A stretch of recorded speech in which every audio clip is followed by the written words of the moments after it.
This story takes place 4 years ago and it still haunts me to this day. It was Christmas night and my family and I were driving home from this fancy restaurant. I, unlike my family, was not tired at all, so the 45-minute drive seemed perpetual. On top of that, my little sister was constantly moaning about how her friend didn't get her anything for Christmas. After about 20 minutes of driving, my dad stopped at a gas station to get some cigarettes, and my sister, brother, and mother all got out to pee. I stayed in the car as I had already gone before we left. Once they all left, I decided to play a few games on my phone. I looked at the car clock and saw that 10 minutes had passed, so I immediately wondered what was taking them so long. As soon as I peered out the car window, I saw a man staring at our car. The man startled me as I didn't know how long he had been watching. What made it even more unnerving is the fact he had a plain blank face. No expression whatsoever was shown. It was hard to make out any features as it was pretty dark, and he wasn't even standing in an illuminated part of the station. He was about 5'9" and looked to be middle-aged. Once he saw me notice him, he started walking towards the car. Now, I'd be lying if I told you I wasn't scared at this moment. Luckily, my dad came back out with the rest of the family just as the man took a couple of steps. My dad apologized and told me he'd been in an argument with the cashier. I didn't care. I was just glad that my dad was with me. I took another glance at the man outside and he was still staring, but this time he had an annoyed look on his face. We drove off, and for the rest of the car ride, I could not stop thinking about that man. This wouldn't have been too bad if it had ended here, but of course it didn't. Later that night, I was watching some YouTube while everyone else slept, and luckily for me, a storm was raging over us. I enjoy storms. It makes me cozy as I'm laying in bed. I put my phone down and just enjoyed the ambience. This did not last long as I suddenly heard something smash into the window behind me. I lurched forward and nearly fell out of bed. I thought a bird had just smashed into the window. I parted the blinds, and what I saw next haunted me. I saw a man standing out my parents' cars, looking up at my room. I took a closer look, and I nearly had a heart attack. It was the same man that I had seen at the gas station, only this time, when our eyes met, he grinned at me. Being the 14-year-old I was, I did the manly thing and screamed at the top of my lungs. My dad came running down the stairs and entered my room. "Why the fuck are you screaming?" he said. I told him about the man and I explained everything that had happened. My dad grabbed the baseball bat and told me to call the police. After 10 minutes, the police turned up outside our house and found the man in our shed. He got arrested, and that was the last time I saw him. The next day, my dad inspected the house and we found that the handle to the back door had been damaged, but not completely broken.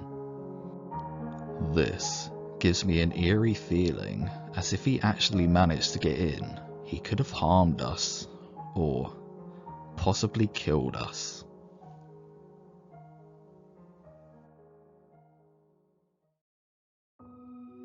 I hear a lot of scary shopping stories, and they are usually from the perspective of the person who is shopping. However, my scariest experience happened when I was working at a bookstore. About 2 months after I was promoted from bookseller to assistant manager, we were hit by the Christmas rush. It was always so overwhelming, really.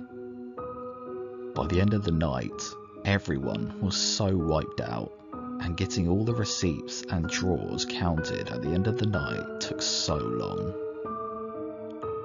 On the nights that I was closing, I let the workers go as soon as they were done. There was no reason to make them stick around and be tired while I was finishing my work. One night, after letting everybody go, I went back to my office to do my work. After a while, I heard the doorbell ring.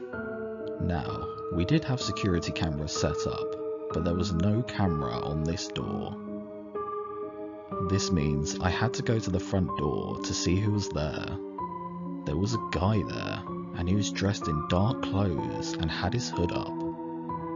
I asked him how I could help, of course, while watching him through the door.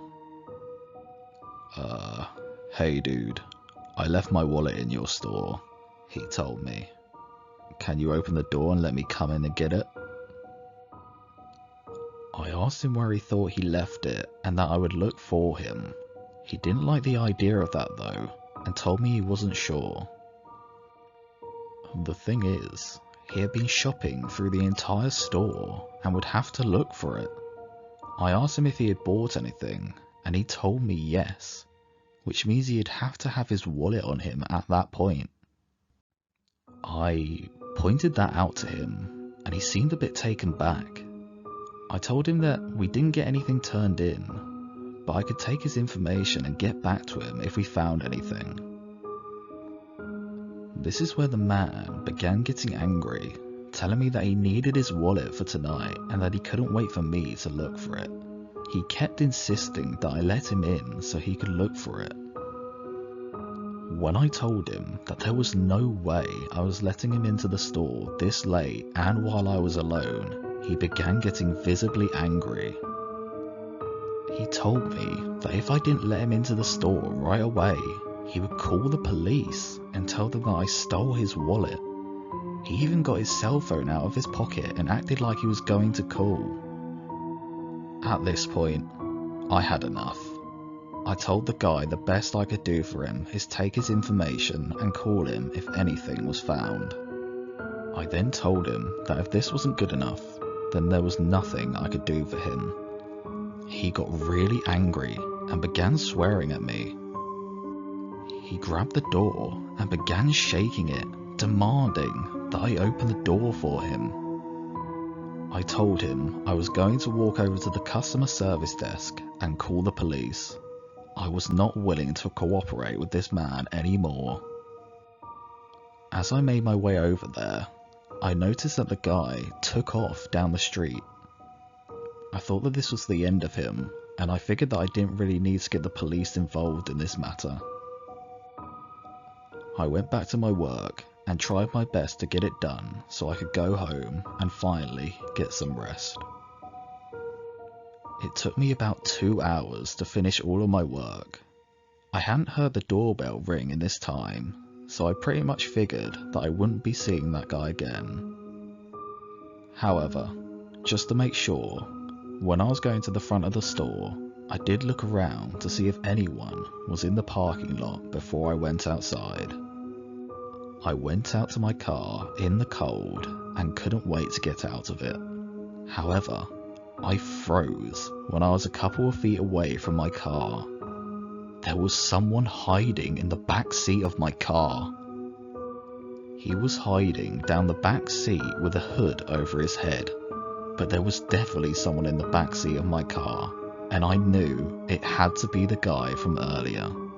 Furthermore, he must have seen me, or he wouldn't have ducked down. I did the only thing I could think to do in that time. I turned and ran full speed back into the store. I didn't look back around until I made it into the door, and yeah, he was coming at me.